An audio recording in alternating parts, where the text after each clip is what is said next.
Hello! Samahan nyo ko guys, unbox natin tong nabili ko sa Shopee. Mga pouches na velvet. Yan. So, sa lahat ng mga nakita ko doon, parang ito yung pinakamura. Pero, maganda yung mga reviews niya. Tignan natin. Ito. Kaya ako bumili niyan kasi marami akong decks, tarot, oracle decks. Kaya naghahanap ako ng mga pouches na pwede kong paglagyan. Kasi kinikip ko lang sila sa box nila. Minsan gusto ko nasa nasa pouch. Pero okay din naman kung nakatago sila sa box kasi secured sila doon. Di sila magkakaroon ng mga dent sa box. Kasi mas solid yung box. Pero ito okay lang naman yung pouch. Maganda rin kasi tignan. Kaya lang, hindi ako sure sa sizes. Kaya, ewan ko, tignan ko kung accurate yung sizing na nakalagay sa mga description doon. Wow, ang ganda ng dark red ito. So, hindi ko alam. 10 piraso yata yung kinuha ko. Pero may iba, may maliliit. Ay, ito parang alanganin.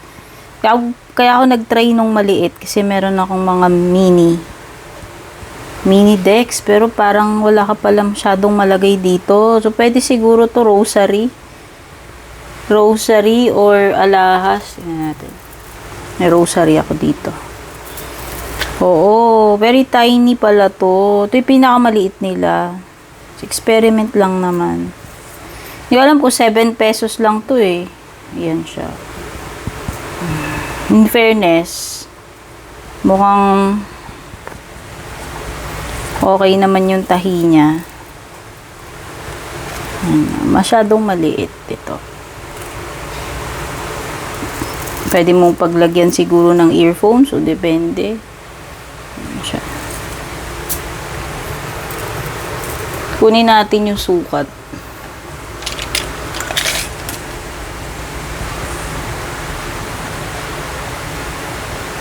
Ito. 9 cm na pala yun. 9 cm yung niya, height. Tapos yung opening niya. Ay yung niya. Lapad niya. 7. 7 yung lapad. 9 yung height. Pero syempre, dahil may tahi dito sa opening, for sure, mas maliit yung sukat nito. Kunin natin yung mini deck ko kung magkakasya dyan. Ay. Ito yun lalagay ko eh. Kasi nga, maliit. Natin. Naku, parang hindi magkakasya. Kasi makapal to. So, tignan natin yung sukat ng cards. Ano bang sukat ng cards? Actually, 7.5 ito by 4.5. Pero kasi ang thickness niya, maano siya eh, makapal, medyo makapal yung deck ko. So, pagka sinukat mo, 1 inch. 1 inch yung pangkad niyan. Ang kapal niya. Tignan natin kung uubra to. Parang hindi. Sa bunga nga pa lang, parang hindi ko na maipasok to guys. No, masyado makipot. So, ang advice ko, 3 pa naman yung binili ko maliit. Sige, paglagyan ko na lang ng ibang bagay. Meron akong black. Iba-iba, kasi ito matigas. Matigas yung pagka-velvet nung itim. Ito. Ay! Yan. Ito matigas yung pagka-velvet niya. Makunat. Ito malambot, yung brown. Maganda rin yung red kasing lambot ng brown and ito yung dark red. Pwede siguro to tinry ko pa lang naman kasi nga sabi ko kung magkakasya. Dahil pura lang naman. Dito na lang bibili lagyan. So, yung next size, hindi yung smallest yung magkakasya dito. So, pag kukuha kayo, magano na lang kayo, maglaan kayo ng allowance. Kung kapareho ko kayo na paglalagyan ninyo ng mga cards. So, etong isa mas pasok. Para sa mini, kahit nakabox pa eh. Ayan. Ito isa.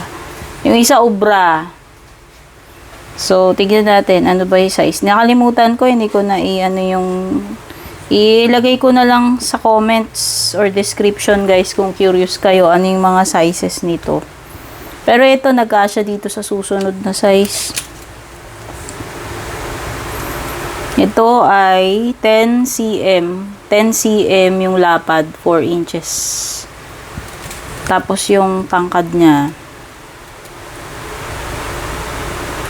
12 cm yung tangkad niya, nasa 4.75 inches yung height. 12 cm or 4.75 inches height, and then yung width niya 10 cm or 4 inches. Yung next, dalawang kulay yan kinuha ko, black and red. Dapat pala, ito yung dinamihan ko. Ano? Yung next na size na mas malaki, ayan. Ito yung size comparison. Ito yung smallest. Ito yung smallest nila. Tapos yung susunod, and then yung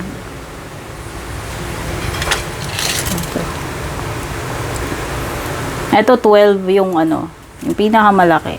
Wait lang. Ay, hindi pala pinakamalaki. Yung next size, 12 yung width. Yung lapad niya 12 cm. Tapos yung height 15 cm. Dalawang kulay yon. Kinuha ko para doon. Green. Yung green. Tapos ito yung pinakamalaki. Itong pinakamalaki nila 8 inches. 8 inches yung height, tapos 15 yung lapad. 15 cm, sorry. 15 cm lapad, 6 inches. Tapos yung height niya 8 inches or 20.5 cm.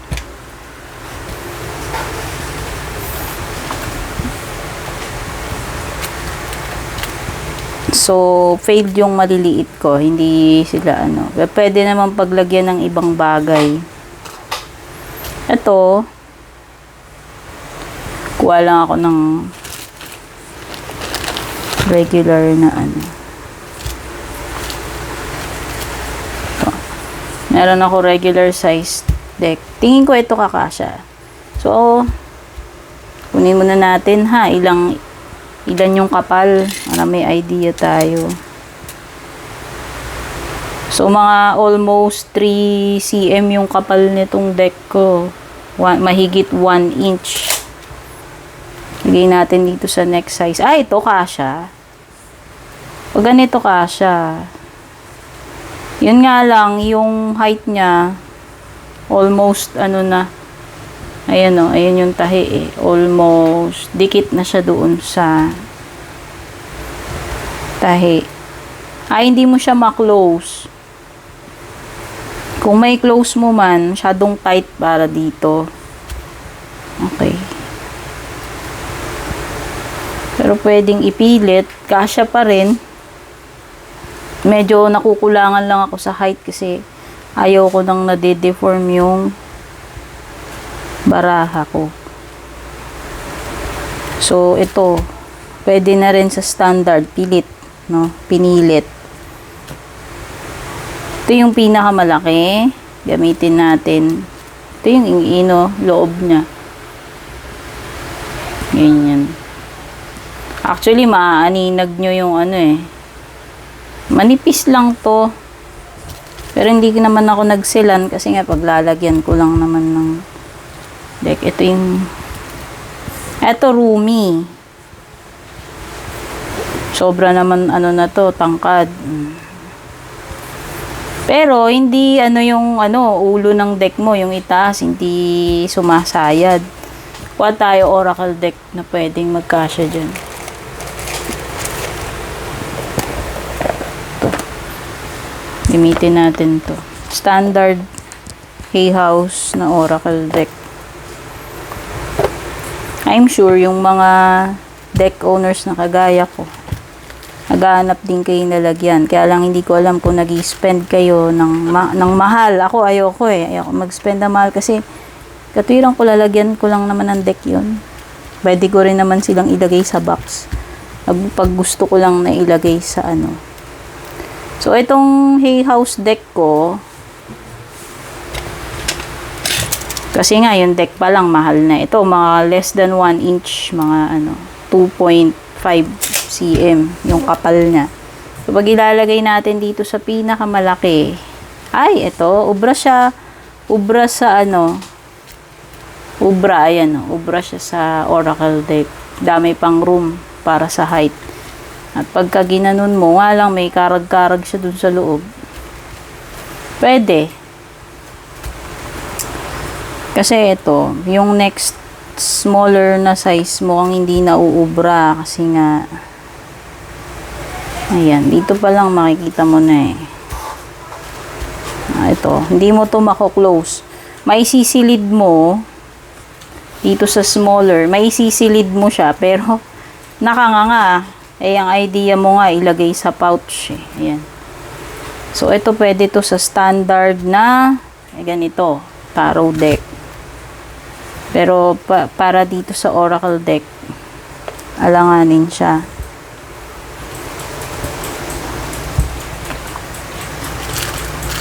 Tignan natin kung pati yung box kakasya. Ito yung box ng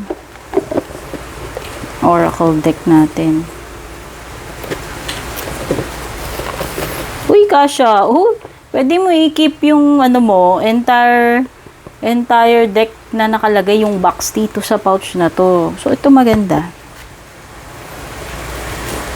Kaya lang masyadong maluwag. Ito kasi yung dati ko nabili. Yan o. Velvet din siya. Ito naman, perfect ito. Yung deck ko dito, perfect yung size niya. Tsaka mas maganda, may design. Kaya lang mas mahal to. Tsaka yung string niya is parang leather na synthetic. Matibay yung string. Ayan o, may room siya. Yung sinasabi ko sa inyo, dapat may luwag siya dito para comfortable na isara. Hindi pilit. Ayan o. So, pag tinignan mo siya mula sa loob, may height pa yan allowance. Siguro mga nasa 1 inch mula doon sa ito yung kumukulubot to guard. Parang part na sumasakal, no? So, lumalabas na maganda pa rin to. Pero tinday ko lang. So, ito pwede. Pwede siya Oracle decks. Pero yung ganito, medyo alanganin para sa, try ko maglagay ng, pocket size. Ayan, meron pa akong kakaibang pouch na years ago ko pa binili. So, din may yung yung mga nasa tin box. Siguro ito pwede. Ayan, kasama yung lata. Wow! Oh, may konting room siya para sa height. Ito, sinasabi ko, ideal yung may konting, mga 1 inch or less than, konting 3/4 inch height allowance. Para pag sinara mo, hindi pilit, hindi putok na putok or hindi na masikip dito. So, ito okay. Para sa mga pocket size.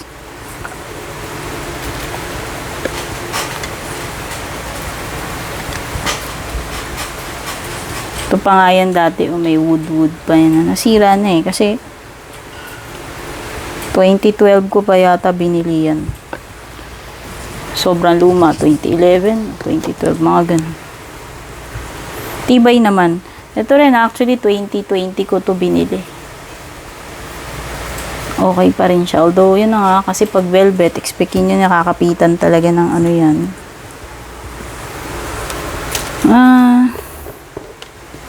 Siguro, ang mapapakinabangan ko dito, pwede ito, para sa mga mini. Ubra siya. Pero yung pinakamaliit na size nila, kahit ultimo sa mini ko, hindi uubra. So, ayan, di ba? Lagay natin. So, yung second size mula dun sa pinakamaliit, next size mula sa pinakamaliit, yun yung ideal para sa mga mini. Ayan. Perfect siya. Pero, wag nyo kukunin yung pinakamaliit. Ito, kung balak nyo gamitin sa mini kasi, ito talaga size comparison. Hindi pa yan, isang card lang yan. Dito lang, sayad na siya doon sa ano sa tahi. So, dapat mula dito sa tahi, meron kang at least 3/4 of an inch or 1 inch kung gusto mong sure. Dapat may mga ganyan mula dito sa tahi. Para pag sinakal mo na itong string, ayan, hindi ayan pag nakasakal na siya, makikita mo na hindi talaga kakasya. Diba?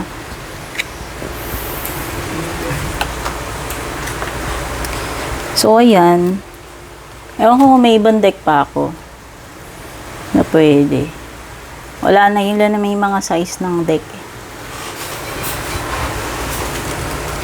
Pero in fairness naman, maganda naman yung pouch niya, hindi naman yung talagang Ako lang, kasi yung size, hindi perfect para doon sa standard size ko na tarot deck. Pero sa Oracle, pwede na. Yung pinakamalaki, ayan, may black din akong kinuha. Yung pinakamalaki. So far, yung pinakamagandang kulay na nagustuhan ko, itong dark red nila. Dark red tawag nila hindi maroon Tsaka ito, very bright nga lang yung pagka-red niya. Ayan sila. Okay din naman tong brown. Kung mahilig kayo sa hindi ko masyadong type yung green. Hindi ko masyadong type yung green. May yellow, pero hindi ako kumuha. Siguro yung maganda. Tan or yellow, beige ba, hindi ko alam. Parang yellow, parang gold